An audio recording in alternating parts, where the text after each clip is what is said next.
le cause algún tipo de daño o conculque alguno de los derechos de nuestra niñez, entonces en ese caso, de manera excepcional, será separado o distraído de su familia biológica, ¿sí? Será apartado de lo que es el entorno de su familia biológica.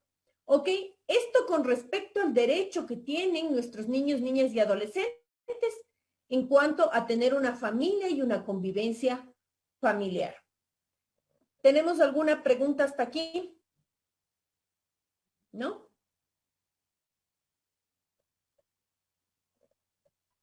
Ya.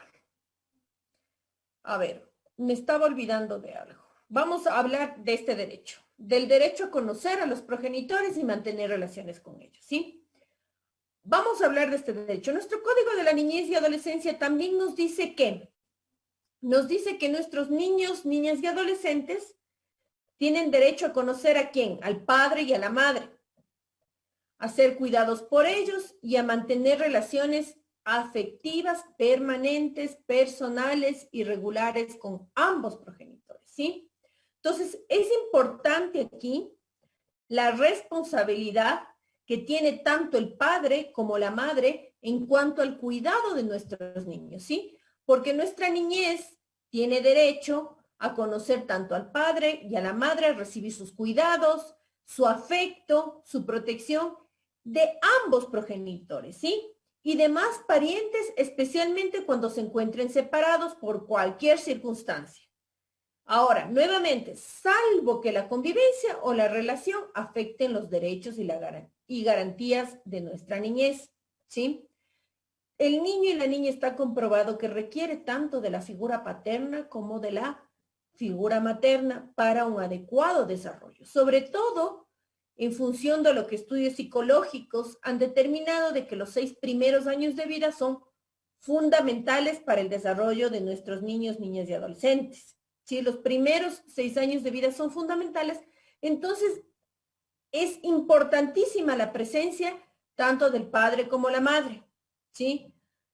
Ahora, no se les privará de este derecho por falta de escasez de recursos económicos, ¿sí? Un poco el día de ayer habíamos hablado de que efectivamente no solamente es necesario o no tiene que ir el tema del desarrollo de la niñez en función de los recursos económicos, en función de los alimentos. Muchas veces existe esta confusión en el sentido o este problema que alguno de los progenitores se toma personal, el hecho de que quién está obligado a pagar alimentos, ¿sí? ¿Quién está obligado a pagar alimentos? Si no paga los alimentos, pues el otro progenitor lo distrae o lo distancia, sea del padre o de la madre, ¿sí? Entonces, nuestro Código de la Niñez es claro al manifestar que no se privará de este derecho por falta o escasez de recursos económicos. Una cosa son las pensiones alimenticias, ¿sí? Y otra muy distinta es la relación que tiene que tener el niño o la niña con el padre y la madre, porque es deber de ambos cuidar de nuestra niñez. ¿Para qué? Para tener un adecuado desarrollo, ¿sí? Un adecuado desarrollo, porque esto se verá reflejado en un momento posterior durante su vida adulta, ¿ok? Ahora, en los casos de desconocimiento del paradero del padre, de la madre o de ambos, el Estado, los parientes y demás personas que tengan información sobre aquel deberán proporcionarla y ofrecer todas las facilidades para poder localizarlos, ¿sí? ¿Por qué para poder localizarlos? Por lo mismo que decimos, que es importante la relación que tiene que tener el niño o la niña con el padre y la madre para un adecuado desarrollo y desenvolvimiento, ¿sí? La única excepción que nos da tanto la Convención Interamericana de los Derechos del Niño como el Código de la Niñez es cuando se afecte o se conculque alguno de los derechos y garantías de nuestra niñez y su convivencia o tal vez la relación con alguno de sus progenitores pueda ser perjudicial para el niño o la niña. ¿Ok? ¿Tenemos alguna inquietud hasta aquí? Bien. Todo está claro, doctora. Perfecto, gracias. Ahora vamos a hablar de lo que es la protección prenatal. ¿Sí? Cuando hablamos de la protección prenatal, se sustituirá, nos dice nuestra norma, que se sustituirá la aplicación de penas y medidas privativas de la libertad a la mujer embarazada hasta 90 días después del parto. Sí, la norma nos dice que se sustituirá la aplicación de las penas y las medidas privativas de la libertad de la mujer embarazada hasta 90 días después del parto, debiendo el juez disponer las medidas cautelares que sean del caso. ¿Ok? Por otro lado, el juez tiene o podrá ampliar este plazo en el caso de madres de hijos con discapacidad grave y calificada por el organismo pertinente, ¿sí? Por todo el tiempo necesario según las necesidades del niño o la niña. Ahora vamos a la práctica. ¿Esto ocurre en la práctica? Lastimosamente no ocurre esto en la práctica, ¿sí? Muchas veces todavía, pese a que tenemos jueces garantistas, no obstante,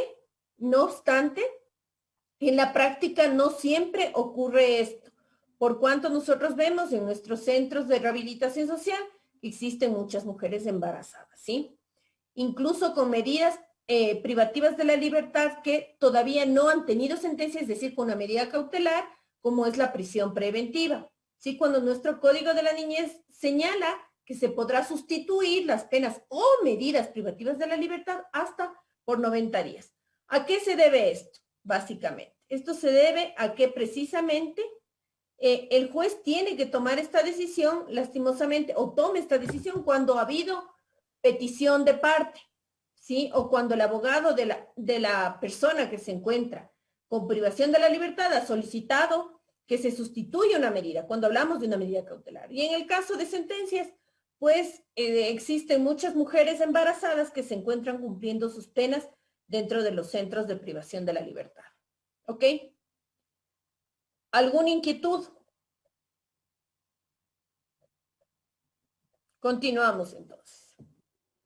Bien, derecho a la lactancia materna. Ahora vamos a hablar de este derecho. El derecho a la lactancia materna es un derecho que tienen los niños y niñas, ¿sí? Para asegurar precisamente lo que es el vínculo afectivo con su madre y tener una adecuada nutrición, crecimiento y desarrollo, ¿sí? Es sumamente importante la lactancia materna porque se ha comprobado por distintos organismos de salud, ¿sí? Incluso por la Organización Mundial de la Salud, que la leche materna tiene cierto tipo de vitaminas que ayuda al crecimiento y el desarrollo adecuado de nuestros niños.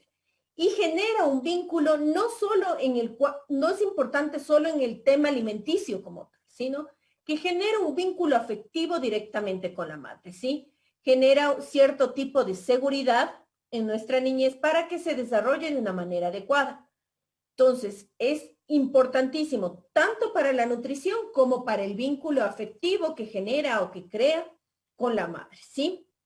Y es obligación de los establecimientos de salud públicos y privados desarrollar programas de estimulación de lactancia materna, ¿sí?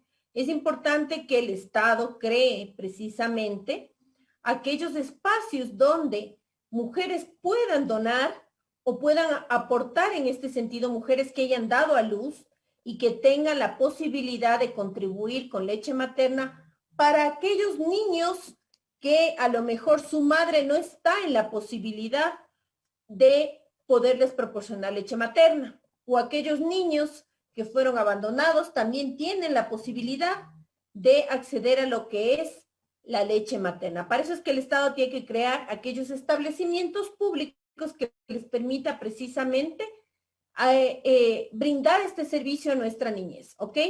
¿Tenemos alguna pregunta hasta aquí?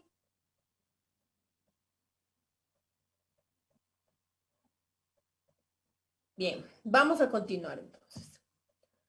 Ahora vamos a hablar de lo que es la atención al embarazo y al parto, ¿sí? El poder público y las instituciones de salud y asistencia a niños, niñas y adolescentes crearán condiciones adecuadas. ¿Para qué? Para la atención durante el embarazo y el parto, ¿sí? a favor de la madre y del niño o niña, especialmente tratándose de madres adolescentes y de niños o niñas con peso inferior a 2.500 gramos, ¿sí? Esto que establece nuestro Código de la Niñez obedece precisamente a estudios que han hecho organismos internacionales en cuanto al sector salud para que nuestra niñez pueda crecer de una manera adecuada, ¿sí? Entonces, y de cierta forma cuidamos también la salud de la madre y la salud de los niños, ¿sí? Por eso es que es obligación tanto del poder público como de cualquier institución de salud crear todas aquellas condiciones que permitan cuidar tanto de la madre como del niño durante el embarazo y el parto, ¿sí? Precisamente cuando se trata de madres adolescentes. Nosotros señalamos que tanto los niños como niñas y adolescentes son grupo de atención prioritaria.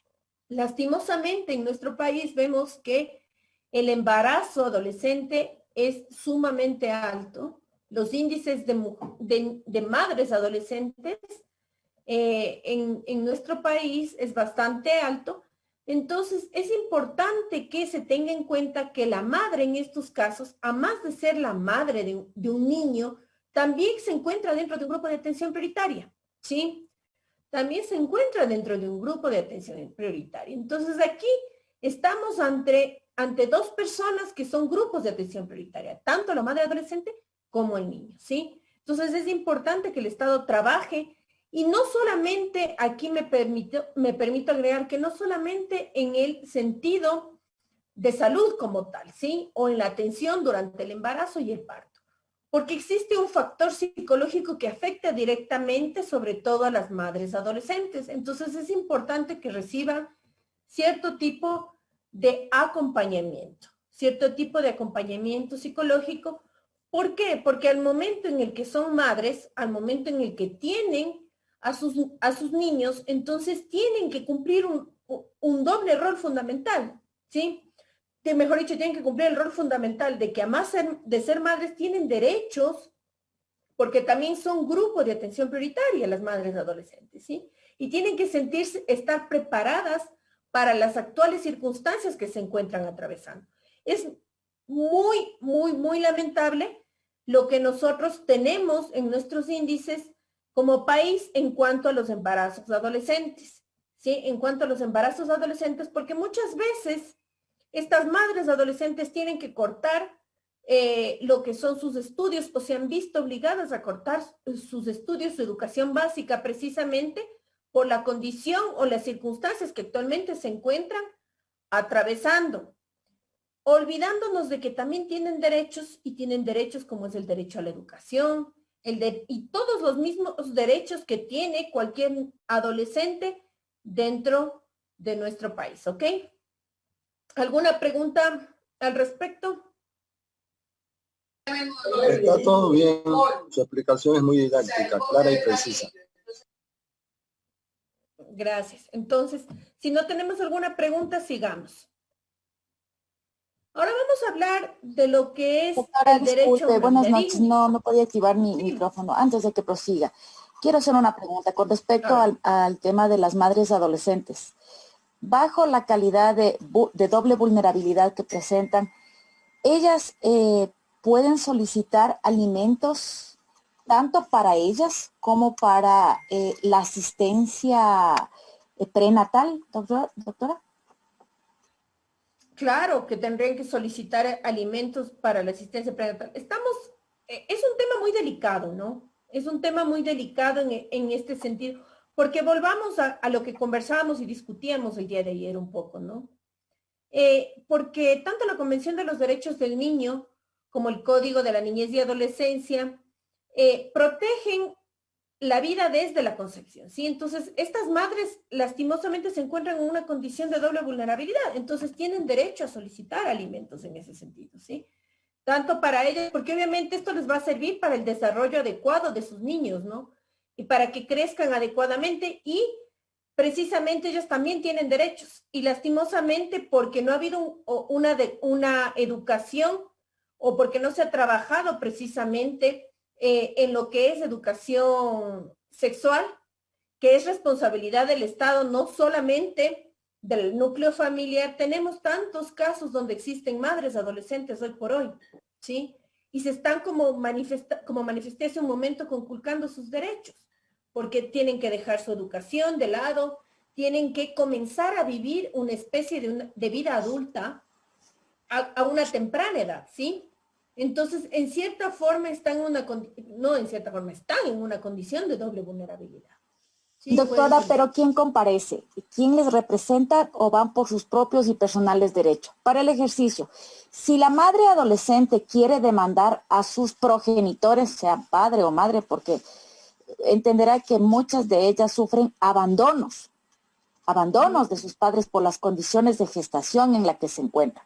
Entonces, ellas pueden y tienen esta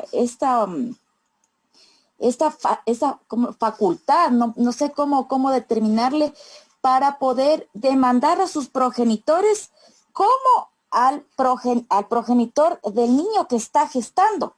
Entonces, por cuerdas separadas, podría estar demandando a sus padres y a la pareja con quien está gestando este niño. La pregunta es, ¿quién les representa en cada uno de estos procesos? Ya. A ver, nuestra normativa nos dice que los menores de edad los menores de edad tienen derechos y obligaciones, ¿sí? Y en el caso de los derechos, lo pueden solicitar directamente, ¿sí? Lo pueden solicitar directamente, sobre todo si es que ya son adolescentes. Si es que ya son adolescentes y mayores de 16 años. Ahora, en el resto de casos, claro, depende. Pueden solicitar por cuerda, obviamente tiene que ser por cuerdas separadas,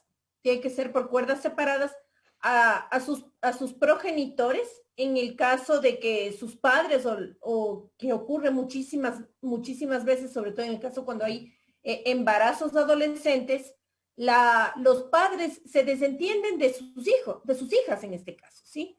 Y muchas veces ocurre que abandonan a sus hijas en ese sentido y se sienten desprotegidas, ¿ok? Entonces, en este caso pueden demandar. Para eso es importante el apoyo precisamente que tiene que brindar el Estado en ese sentido, ¿sí? Para proteger a estas madres, ¿sí? Tiene que haber un acompañamiento en ese sentido psicológico y legal por parte del Estado para que puedan ejercer sus derechos, ¿sí? Porque si bien es cierto que nuestra Constitución establece derechos y obligaciones, es un derecho de alguien que se encuentra dentro de un grupo de atención prioritaria, ¿sí? Como son el caso de nuestras adolescentes prácticamente. Entonces, es responsabilidad del Estado brindar un acompañamiento en este caso a aquellas chicas que se encuentren dentro de este grupo de atención prioritaria que forman parte del embarazo adolescente, son madres adolescentes, ¿sí? Y tendrán que obviamente hacerlo por cuerdas separadas. Doctora, disculpe, menores de 14 años es mi inquietud. ¿Quién les representaría en estos procesos?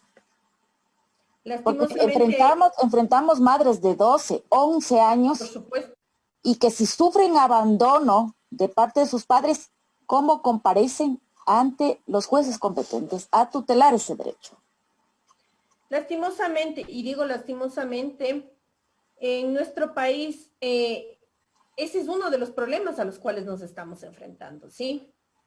¿Por qué? Porque precisamente el embarazo adolescente en la mayoría de casos es en chicas de 12, 13 años, ¿no?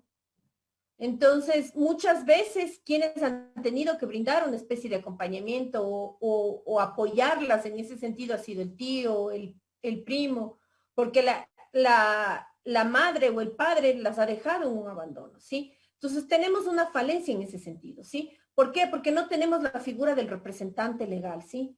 La figura del representante legal de estos adolescentes. No obstante, el Estado es el que se ha visto en la responsabilidad de apoyar a estas madres. No en todos los casos, porque si nosotros vamos sobre todo lo que es a la ruralidad, vemos muchas veces que existe un abandono total en estos casos, ¿sí?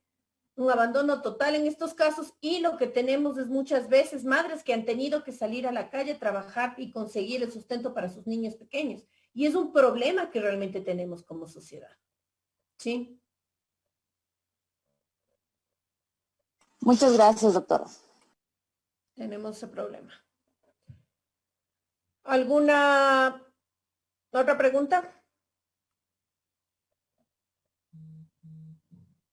Sigamos entonces. Bien, ahora vamos a hablar de lo que es el derecho a una vida digna, ¿sí? Nuestros niños, niñas y adolescentes tienen el derecho a una vida digna, que les permita disfrutar de condiciones socioeconómicas necesarias para su desarrollo integral, ¿sí?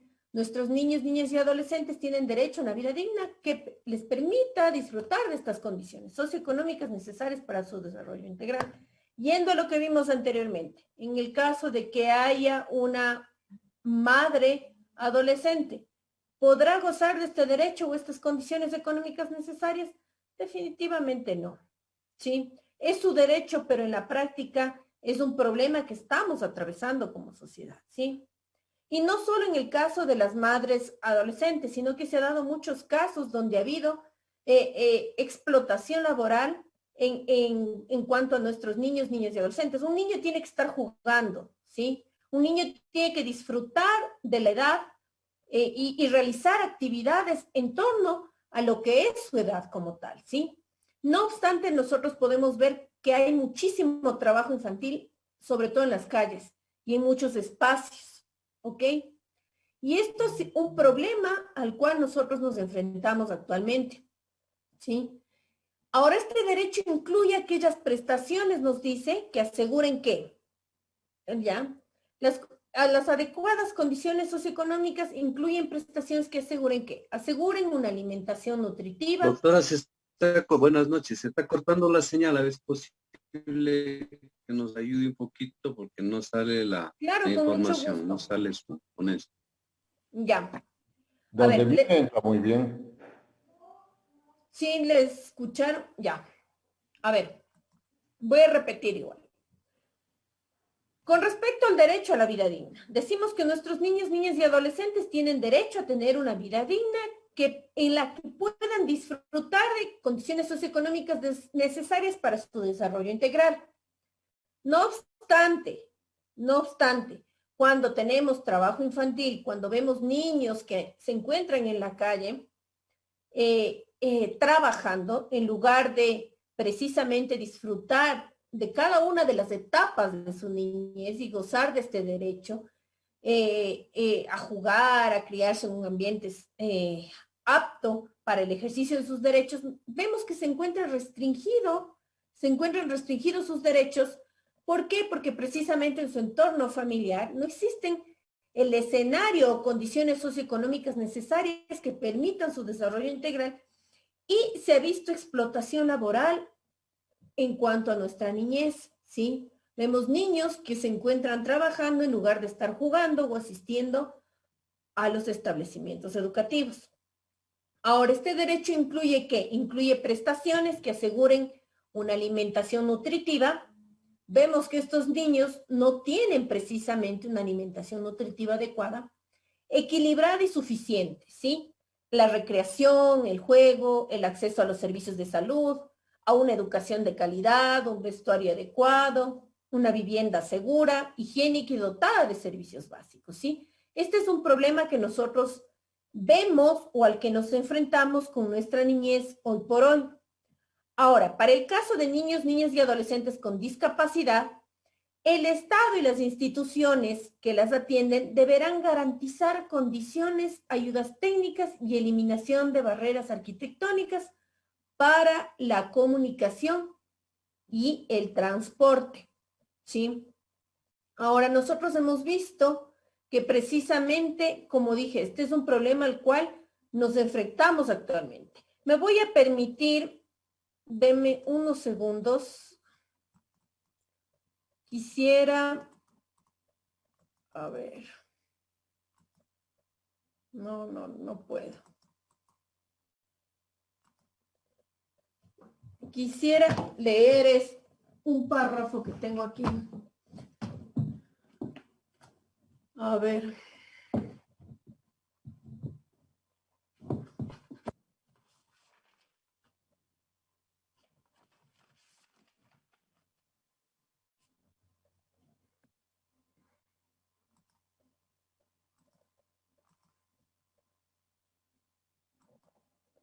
A ver.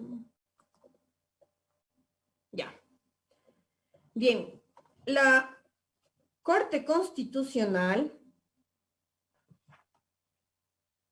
sacó uno de sus libros sobre derechos, garantías de la niñez y adolescencia, ¿sí? Y dentro de esta obra nos habla sobre el trabajo infantil y los riesgos de nuestra niñez, ¿sí? Y nos indica precisamente que hay un estudio donde nos dice que a inicios del 2002, cerca de 700,000 niños, niñas y adolescentes trabajan en el Ecuador, ¿ok? Y hoy por hoy se estima una cifra en la que se indica que ha disminuido aproximadamente a la mitad, es decir, 400,000 niños, niñas y adolescentes. Y que esta tendencia al deceso del número de trabajadores infantiles es similar a la encontrada generalmente en América Latina por la OIT y que se afirma que entre el 2004,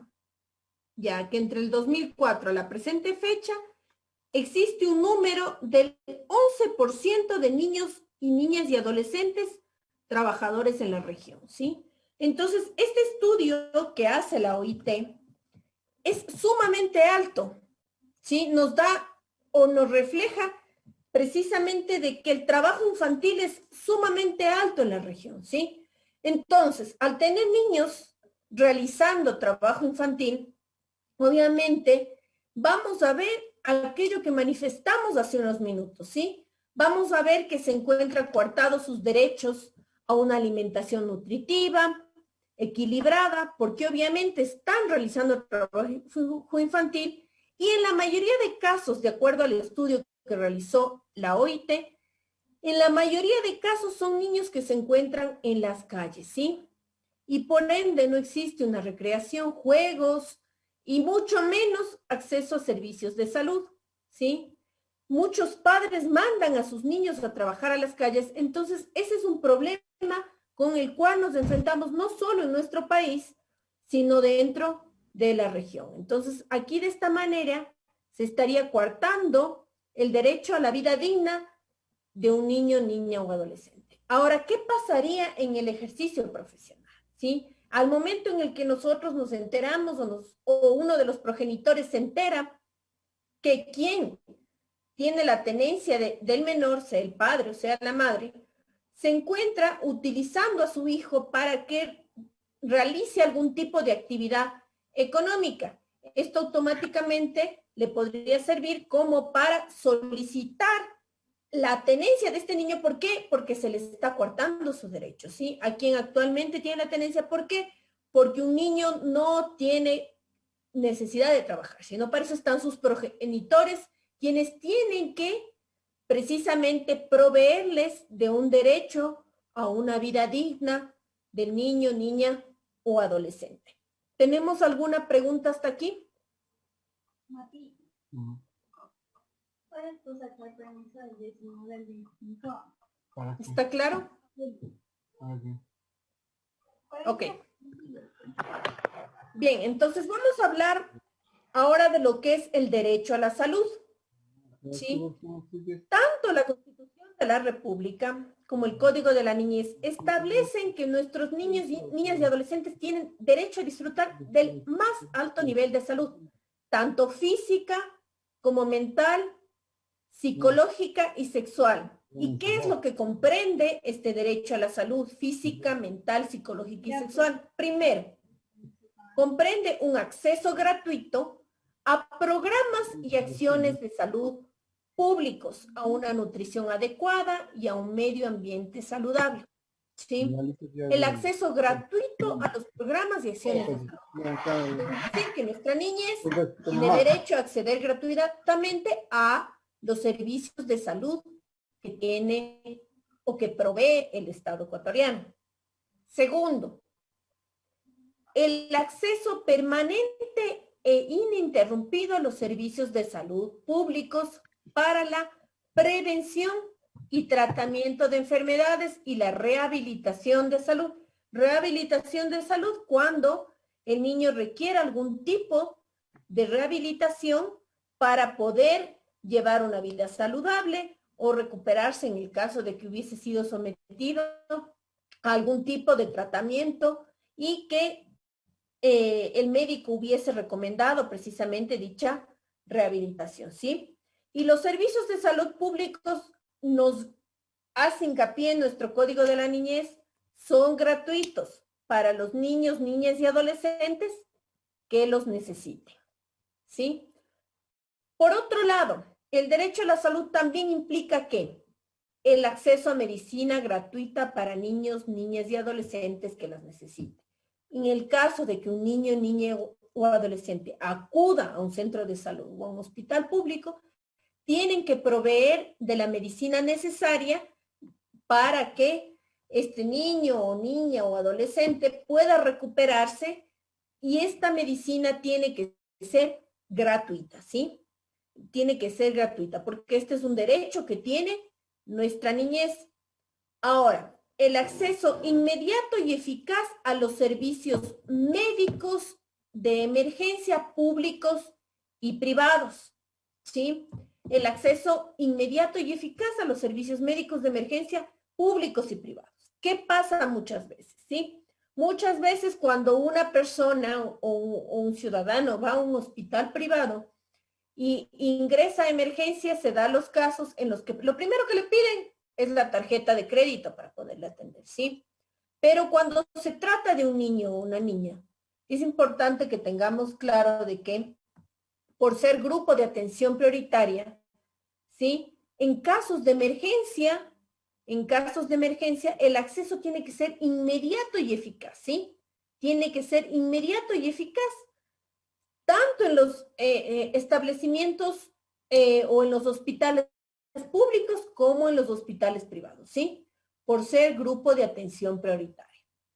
Ahora, en cuanto a la información sobre su estado de salud, de acuerdo con el nivel evolutivo del niño, niña o adolescente, es decir que se deberá informar de manera adecuada cuál es el estado de salud evolutivo del niño, niña o adolescente, a quien en este caso a sus progenitores, ¿sí? En este caso sería a los progenitores, ¿ok?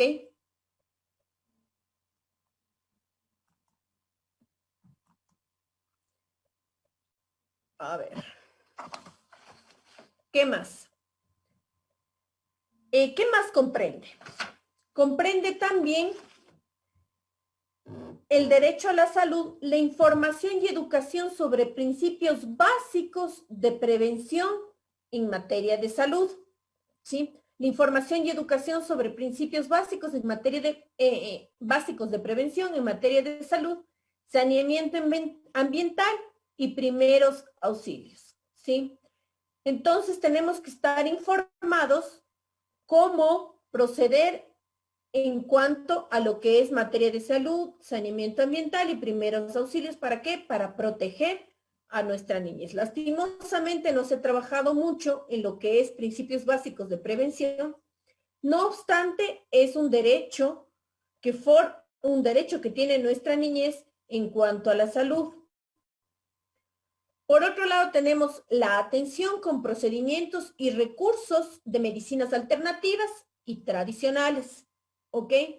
¿Por qué nos habla la atención con procedimientos y recursos de medicinas alternativas y tradicionales? ¿Sí? Porque nosotros habíamos dicho anteriormente que nuestros niños, niñas y adolescentes tienen derecho a criarse dentro de su entorno familiar sociocultural, incluso con las costumbres y tradiciones ancestrales dentro de una misma comunidad, ¿sí?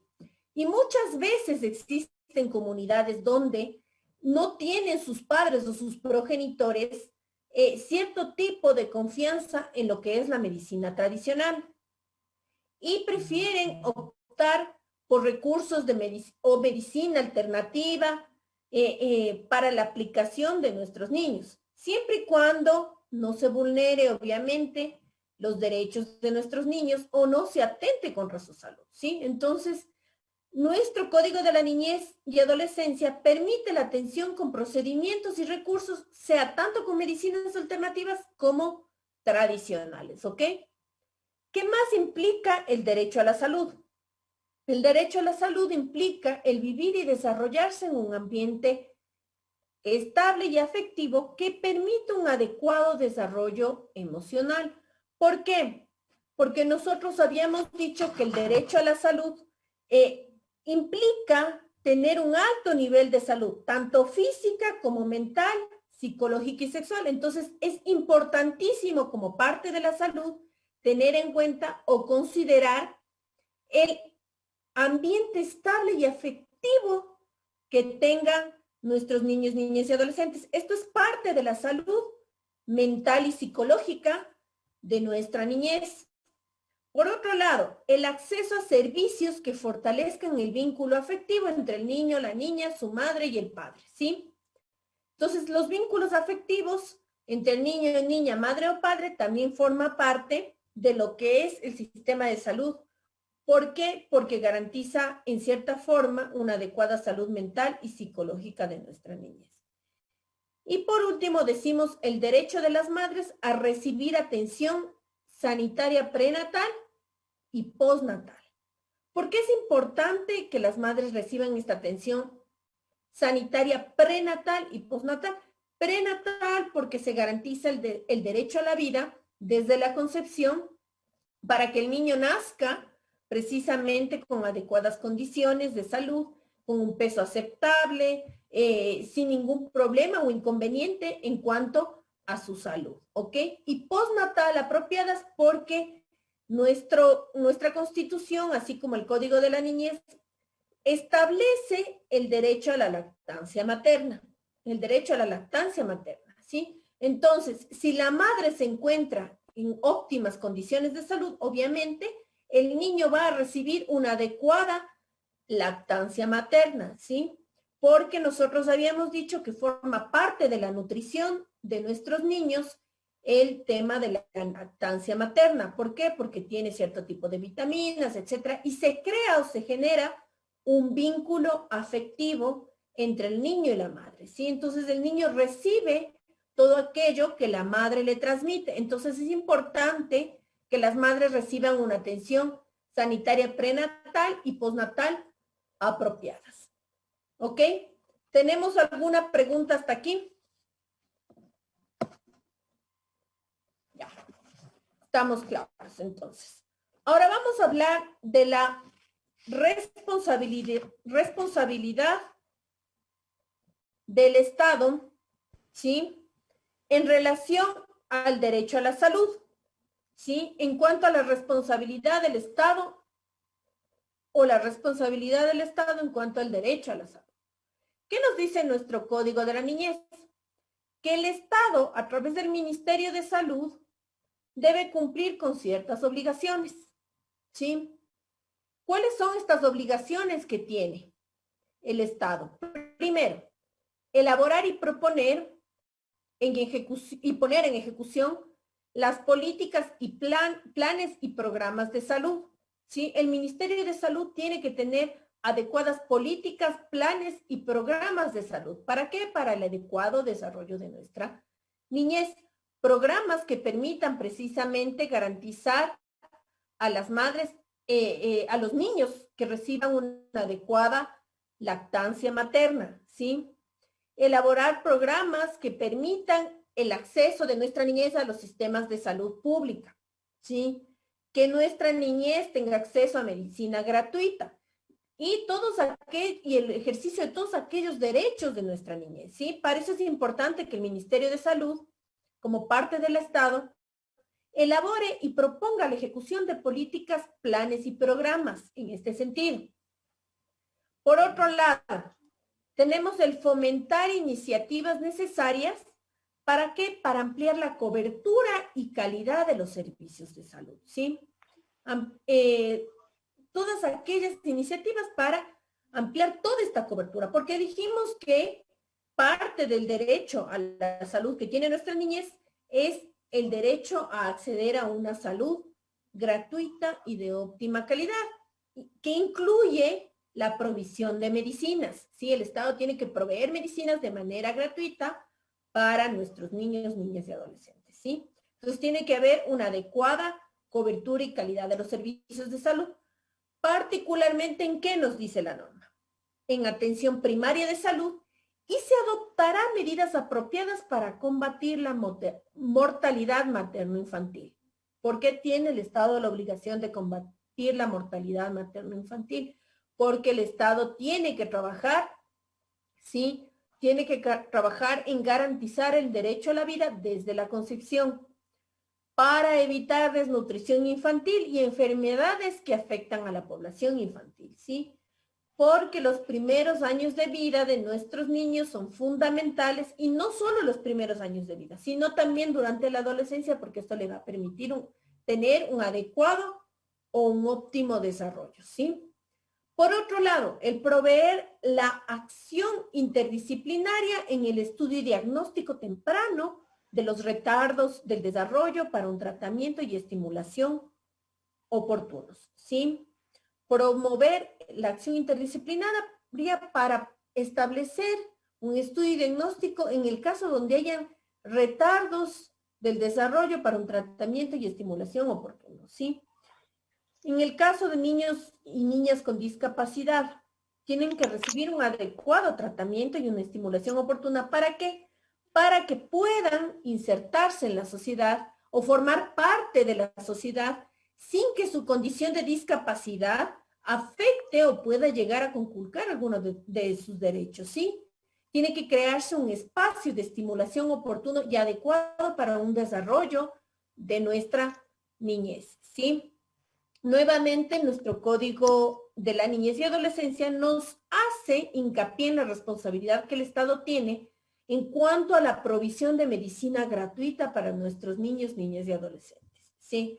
En el caso en el que algún centro de salud o un hospital público pretenda o no entregue la medicina gratuita que nuestros niños requieran, en este caso se puede presentar la denuncia correspondiente al Ministerio de Salud a fin de que se tenga en cuenta que en alguno de estos centros no se está entregando, no se está proveyendo de la medicina necesaria, ¿ok? Ahora, controlar la aplicación del esquema completo de vacunación. Es importante que nuestra niñez reciba, sobre todo en sus primeros años de vida, las vacunas necesarias, vacuna contra el sarampión, la polio, entre otras, ¿sí?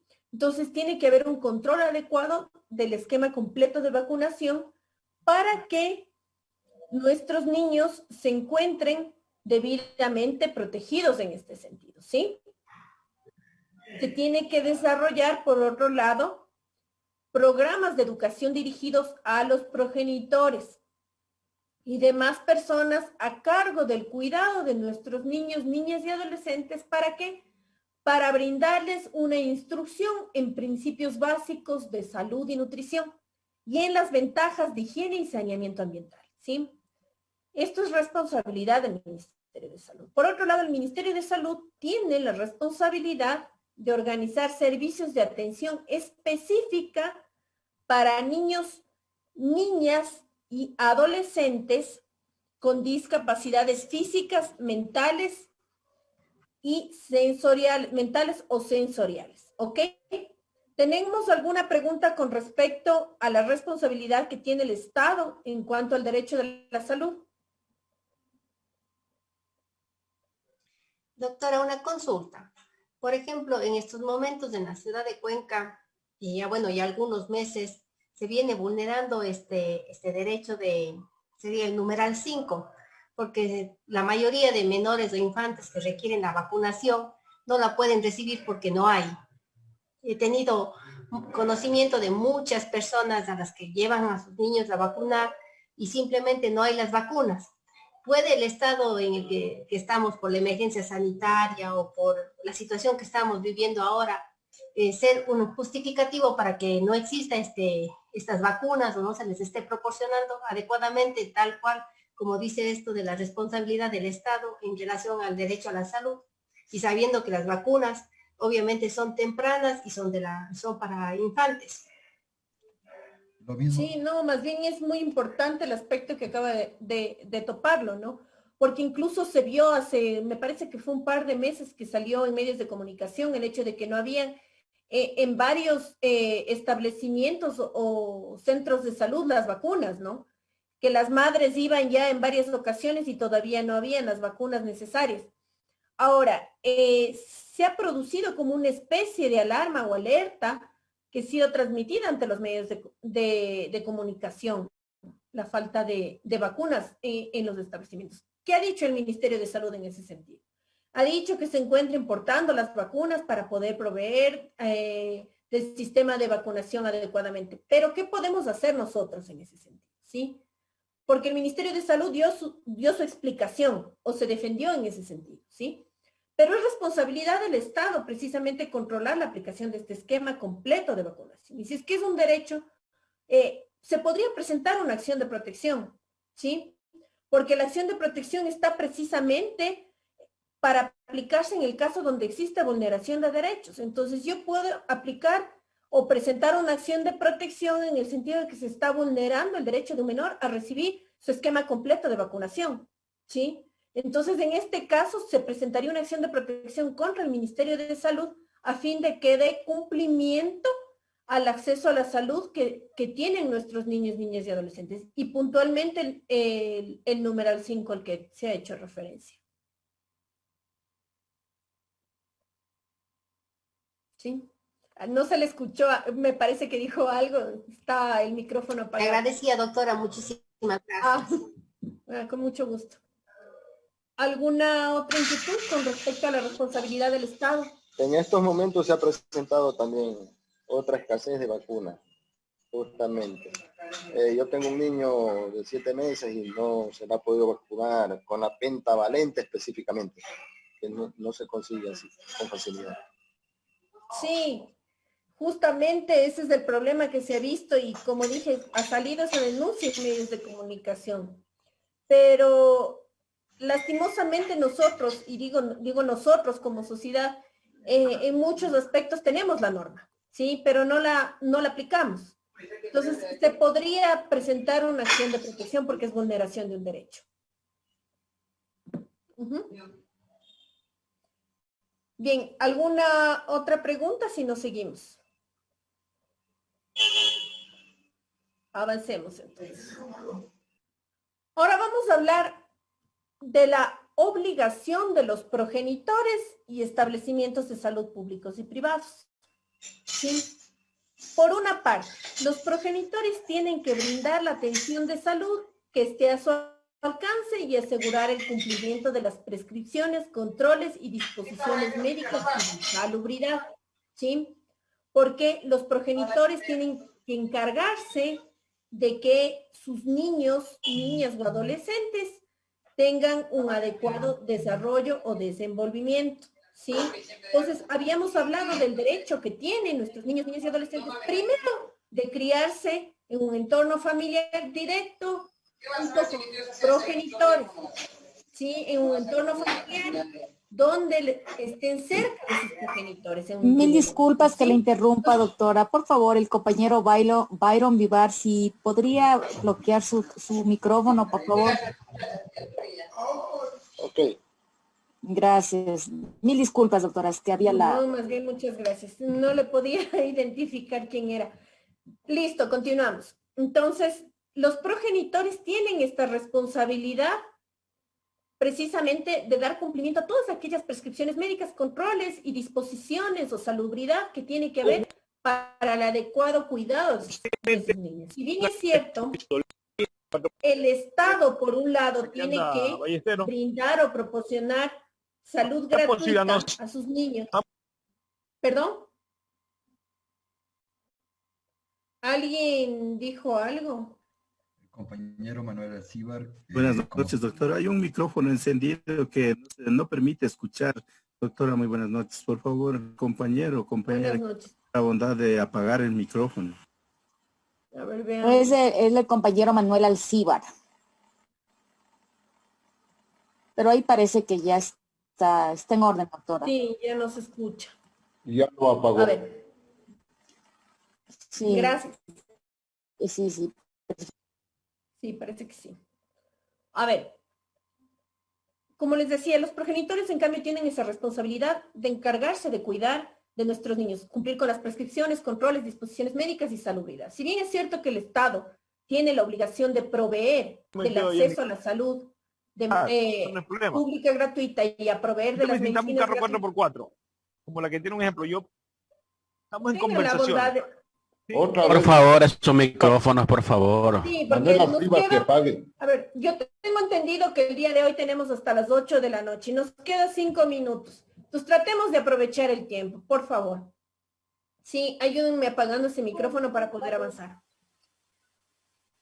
Bien, entonces, por su parte, si bien es cierto que por su parte el Estado tiene que proveer del acceso a la salud gratuita a nuestra niñez, asimismo, de proveer de la medicina, los padres tienen que encargarse de dar cumplimiento a todas aquellas prescripciones, es decir, al niño entregarle la medicina a la hora que el médico hubiese establecido, cumplir con sus prescripciones, los controles, llevarles a las citas médicas y ver que tenga toda la salubridad necesaria para que este niño o niña pueda recuperarse o mantener una salud adecuada u óptima, ¿sí?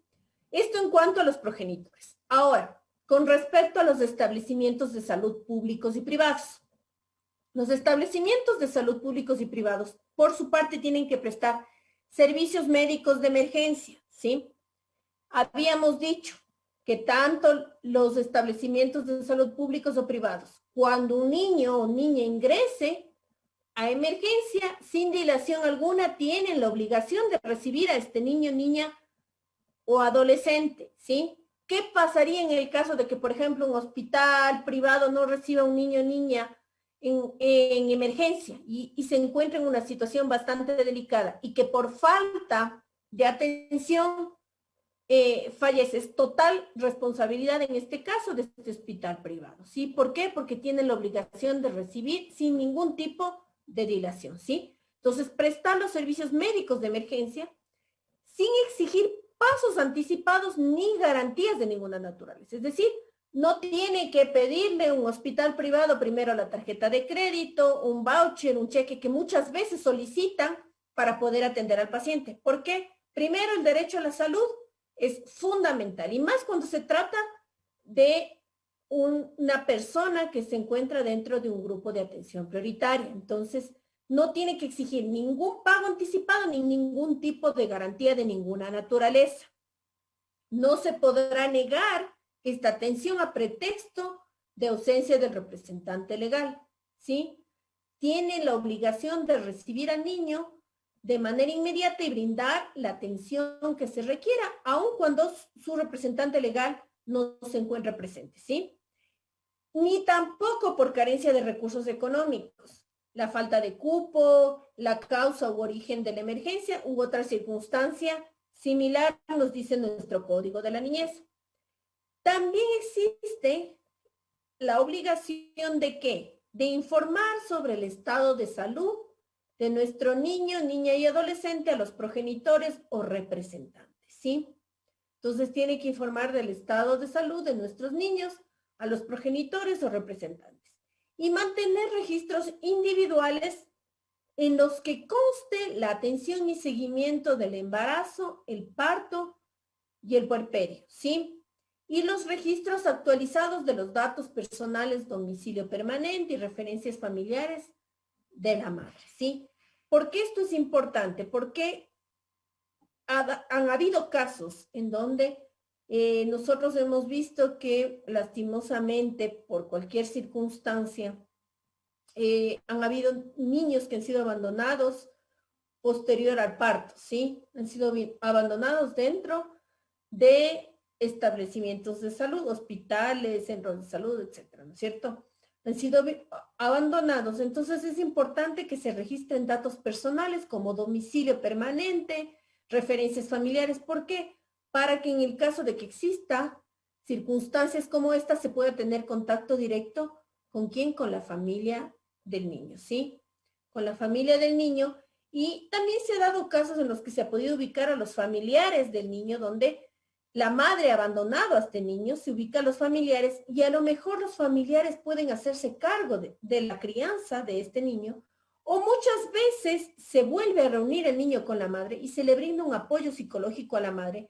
Se conocen las razones que le llevó, que le impulsó, que le empujó a tomar una decisión como estas, para que el niño pueda, en cierta forma, volver a retomar este vínculo con su madre, ¿sí? Que es sumamente importante. ¿Tenemos alguna pregunta hasta aquí? Doctora, quería pronunciarme buenas noches. Bueno, según lo que estamos hablando y estamos estudiándolo, dice, no se podrá negar la atención a pretexto de ausencia del representante legal. ¿Hasta dónde llega este alcance? Ya que el tema es que no le van a negar la atención, pero si por alguna situación existe un problema de que el niño, no sé, tiene alguna resistencia a alguno de los medicamentos y el padre o el representante tiene el conocimiento de esto y por causa de esto fallece el niño, entonces se puede declarar como negligencia médica o mala práctica médica, ¿no? Eso en el primer punto. Y en el segundo punto, en el tema de, o sea, me pongo también a analizar que puede ser que uno de nuestros clientes puede ser una clínica o un hospital que contrate nuestros servicios. ¿Cómo nosotros podemos ayudarle a nuestro cliente en el momento que dice, pues, prestar los servicios médicos de emergencia sin exigir pagos anticipados ni garantías de ninguna naturaleza? Lógicamente estamos hablando de una vida de un ser humano y aún más que es un menor. Pero ¿esas cuentas serían prácticamente incobrables o cómo se podría actuar? Esas serían mis dos preguntas, doctora. Muchas gracias. Es importante lo que usted acaba de preguntar. Bien, verá, en el caso de que, bueno, obviamente la norma nos dice que no se puede negar la atención a pretexto de ausencia del representante legal. ¿Qué pasa si el niño estaba jugando en el parque con otros niños, ¿no es cierto?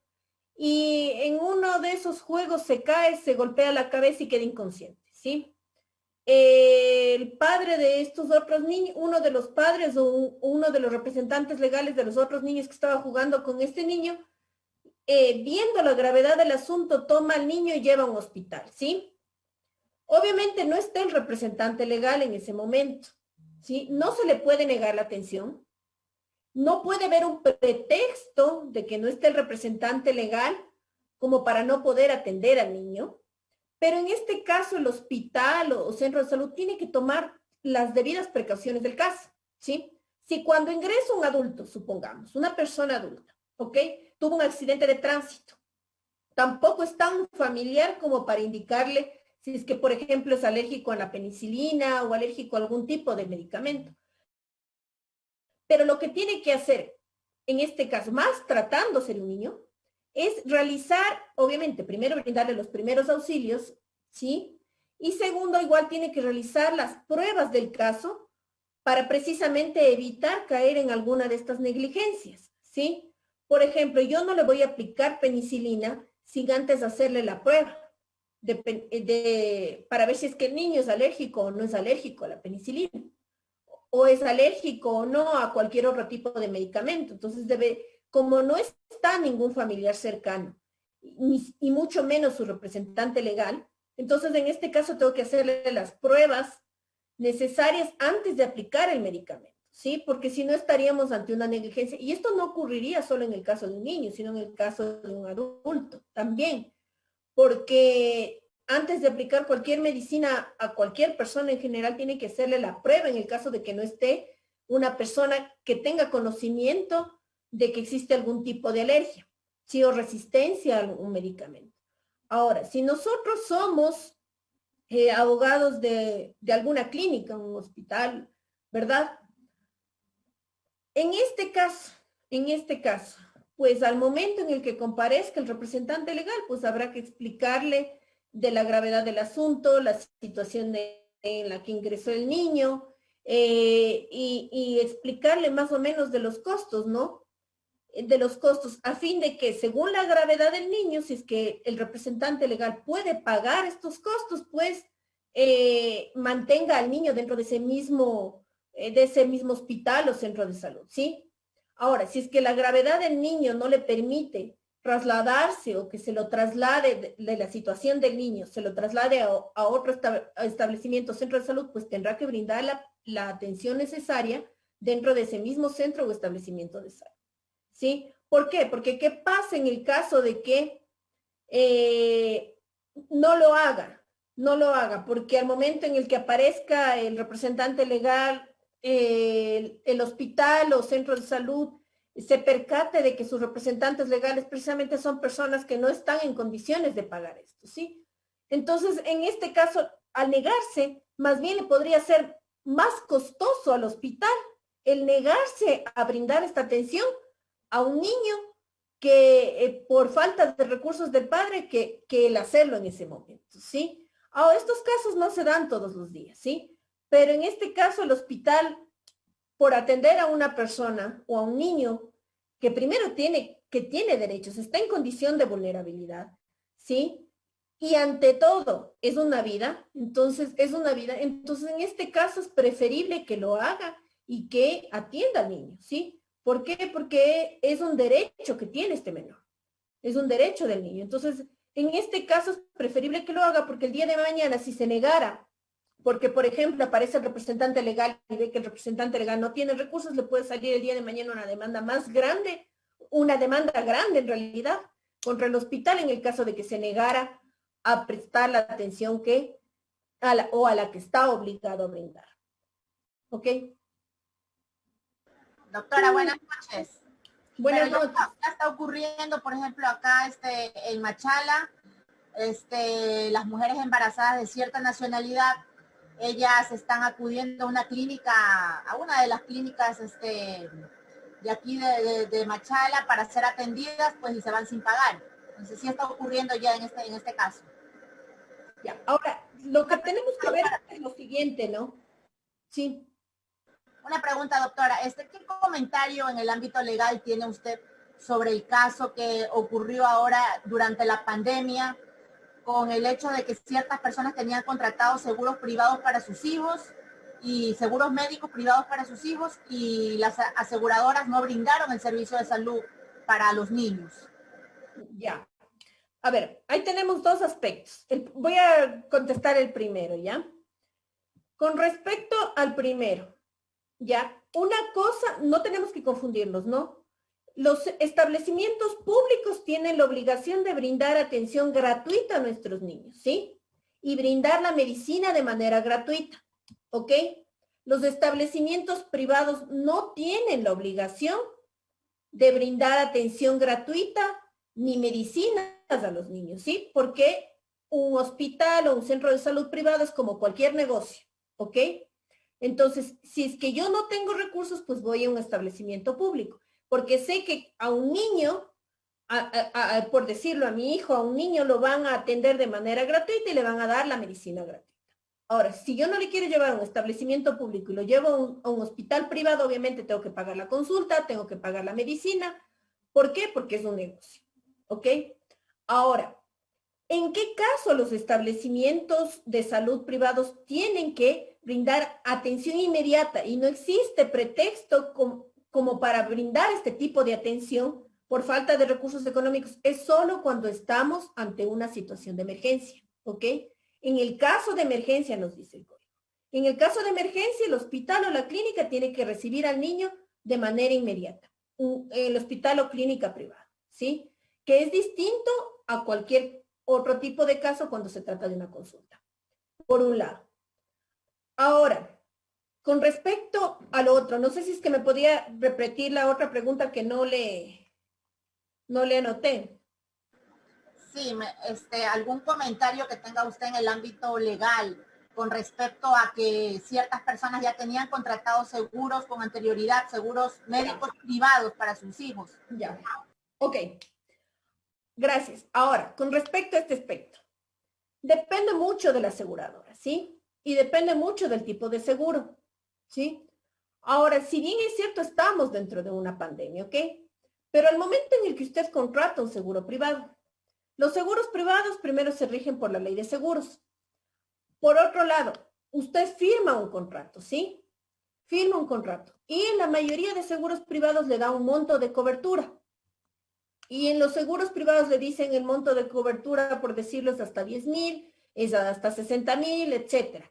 Y cubre ciertos aspectos en algunos casos y ciertos aspectos en otros casos, claro.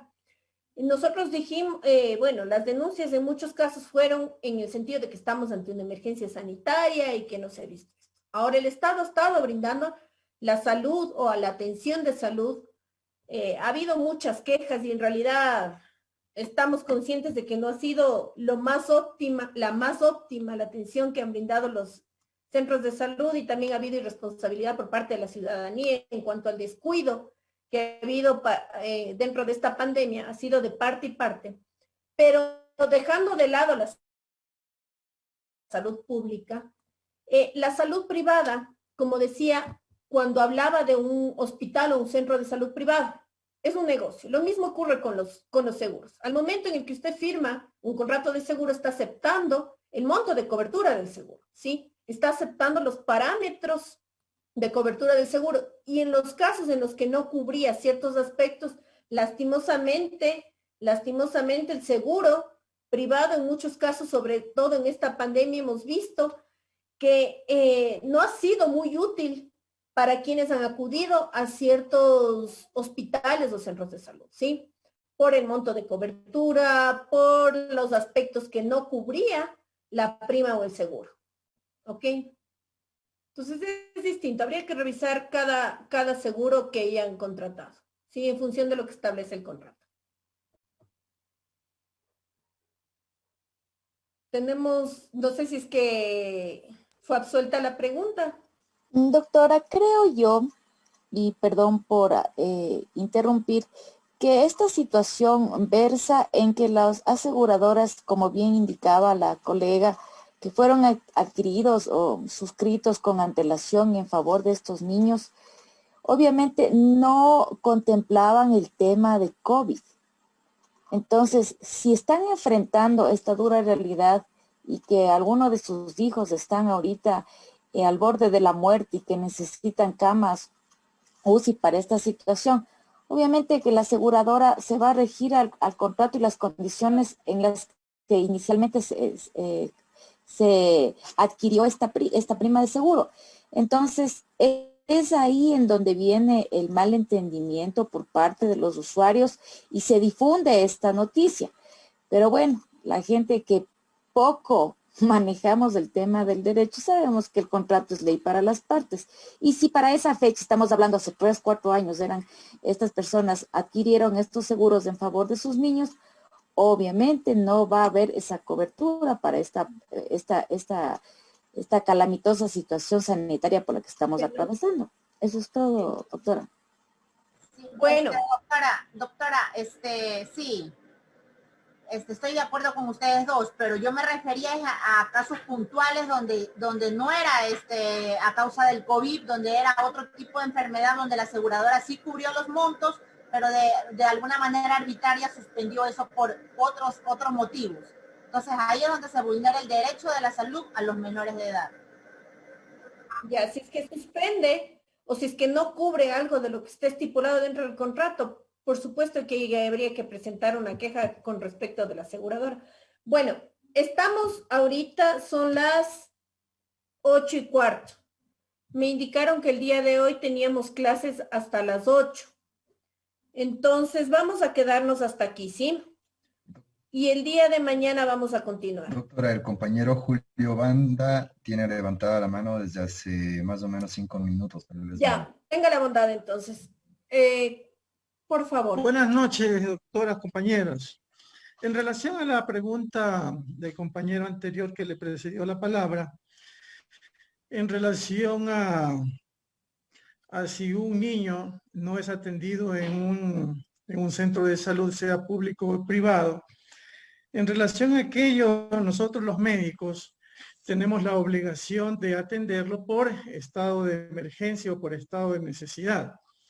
También, dentro de las otras preguntas, mencionaban de que cómo pueden recuperar las clínicas el pago de la atención médica cuando el paciente son de escasos recursos. En este sentido, La Ley Orgánica de la Salud, en el artículo 187, establece de que cuando no existen medios para cancelar estos haberes, se deducirán del impuesto a la renta. Eso quiere decir que no hay no hay formas de negar una atención médica a los niños y adolescentes o a cualquier persona, ya sea adulto o en cualquier estado de emergencia, porque siempre hay que esclarecer el estado de emergencia de un paciente. Pero una vez que se estabiliza al paciente, inmediatamente se lo puede dar como referencia a otra unidad de salud pública, pero siempre y cuando se garantice de que esa transferencia siempre va a ser con medios idóneos que van a garantizar la vida. En caso de que no los garantice, la Casa de Salud está en la obligación de darle la asistencia médica hasta que se estabilice su estado clínico. Así es, muchas gracias por la aclaración y la precisión. Y como había dicho yo también hace un momento, es obligación brindarles esta atención, porque en el caso de que se negaren en un caso de emergencia, pues va a ser peor para la clínica, ¿no? Va a ser peor para la clínica porque se está violentando este derecho. Sí, muchas indudablemente gracias. que en el COIB, en el artículo 218, se habla de la desatención en el servicio de salud. Y si producto de esa desatención produce una lesión, puede ser sancionado de 1 a 3 años. Y si peor aún, producto de esa desatención se produce la muerte, pueden ser sancionados de 13 a 16 años de pena privativa de la libertad. Así es.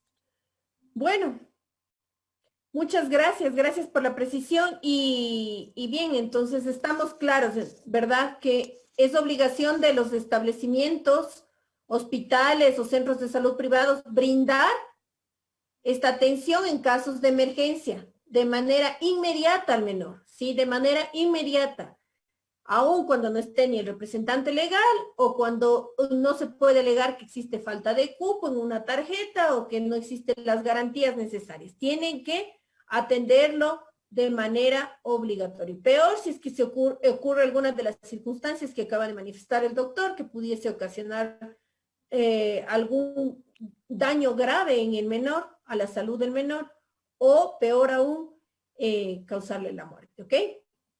Bien, nos vamos a quedar hasta aquí. Nos vemos el día de mañana. En razón del tiempo, nos hemos pasado unos minutos. Me encantaría poder seguir, pero lastimosamente estamos contra la hora. Nos vemos el día de mañana. Que tengan una excelente noche. Gracias, doctora. Gracias a todos. Gracias. Hasta mañana. A todos. Hasta mañana. Gracias, hasta mañana. Estimado doctor y doctoras, una excelente noche. Hasta mañana. Hasta mañana, muchas gracias. Hasta mañana. Hasta mañana.